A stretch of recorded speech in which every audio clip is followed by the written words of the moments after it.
The member from Toronto Danforth. Speaker, thank you. My question to the Premier. Late last week, the government quietly announced that it had approved massive increase in the salary ranges for OPG executives. The top salary of the OPG CEO is now $3.8 million, which is double his current salary. Meanwhile, starting next week, ratepayers who've been unable to pay their hydro bills will start losing their electricity. How does the Premier explain to families who may lose their electricity why they have to pay more to give an OPG CEO a 100% increase in salary? Thank you. Thank you, Mr. Speaker. Once again, when it comes to OPG salaries, Mr. Speaker, we do have a framework in place to ensure that they are paid comparatively, Mr. Speaker, and paid fairly. And when we have people running our nuclear facilities, Mr. Speaker, and having a 40-year history of safety, we want to ensure that these people are paid not at the top, Mr. Speaker, not at the bottom, but paid right in the middle of the pack within their sector. When it comes to looking at rates that are happening for folks right across the province, Mr. Speaker, I was pleased to hear last week that the Ontario Energy Board's decision will begin to lower rates even further on May 1st in anticipation, Mr. Speaker, of our government's Fair Hydro plan. So that's going to mean on May 1st the OEB's decision will have rates reduced by 17% by May 1st. And while the opposition parties have like a pamphlet for their plan, we're acting, Mr. Speaker.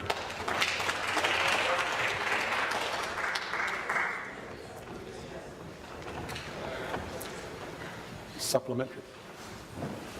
Again, to the Premier. It's not surprising that a Premier who thinks ratepayers should pay twice as much for the OPG CEO also thinks ratepayers should pay twice as much for hydro. The connection between skyrocketing hydro CEO salaries and skyrocketing hydro disconnections could not be clearer. It speaks to the values of this government, which treats hydro ratepayers as cash cows for senior executives, for private financiers, and for other friends of the Premier. At the same time, dismissing the struggles of ordinary Ontarians until, of course, this government is backed into a political corner. That's right. Why does the Premier always put the interests of the executive class ahead of the needs of ordinary Ontario families? Why? Thank you. Be seated, please. Be seated, please. Thank you.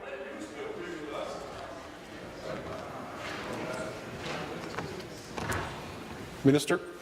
Thank you, Mr. Speaker. Very pleased to rise and talk about how this Premier and this government is putting the needs of Ontarians first, Mr. Speaker. Not on the last page of their plan like the third party, Mr. Speaker. We're making sure that First Nations, that their delivery charges are addressed. They don't even mention First Nations, Mr. Speaker, when it comes to offering help. This Premier and this government, Mr. Speaker, have done that.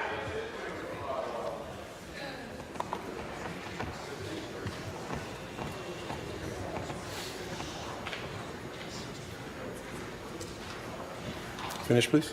So thank you, Mr. Speaker. So when it comes to the Ontario Electricity Support Program, Mr. Speaker, we increased that by 50%, Mr. Speaker, ensuring that families and individuals that are struggling when it comes to their electricity prices will receive more help, Mr. Speaker. That is what this Premier and this government does. On that side of the House, Mr. Speaker, they have no plan, and they can't even make up a plan that works.